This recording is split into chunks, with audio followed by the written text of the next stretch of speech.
Alright, thank you for playing this video and thank you for visiting my page, Earn Passive Online with Johnny Bodegas. So, mai-share lang ako sa yung konting napakalupit ngayon wherein kahit ako nagugulat kasi kumbaga di ko in-expect na dadating ako sa point na to wherein I'm earning passively online.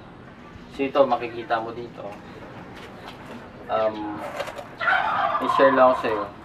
Dito, I've earned ito, total nito is 250,000 within 5 days lang. Ito yung kaka-payout ko lang na earnings ko dito sa SWA Ultimate. So ito, kung titingnan mo yung earnings ko sa SWA, half of this amount is I've earned, kumbaga, passively online now. So, ibig sabihin ng passive, kumbaga wala kang ginagawa. Literal, hindi mo minamarket yung SWA, pero kumikita ka pa rin. So, ito yung future mo sa SWA. Kumbaga, ito yung pwede rin mawala sa akin. Ito yung pwedeng nawala sa akin kung hindi ko sinubukan yung SWA. At the same time, kumbaga, ikaw member ka na ng SWA, tapos nahihirapan ka. Okay lang yan, kasi alam mo kung bakit.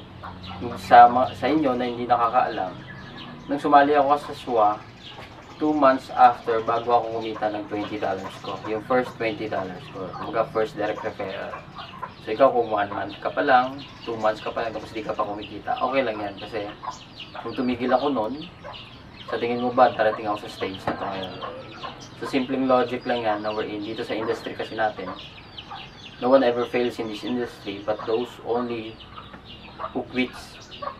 Ba yung tumitigil, yun lang yung talo, yun lang yung nag-fail dito. So, kung ikaw, kung nakikita mo yung SWA na, kung nakikita mo yung future mo na ganito dito sa SWA, tuloy mo lang kasi hindi ka mag-fail talaga dito. Then, eventually, kung ito yung future ko, then time will come, time will tell. Ito, baka sisiw lang din sa'yo to. Nakitain mo dito, passive online. So, thank you for visiting my page and more of inspirational and motivational talk here in our page. Just subscribe and get notification, like our page, and show in newsfeed sa Facebook. So, thank you and God bless.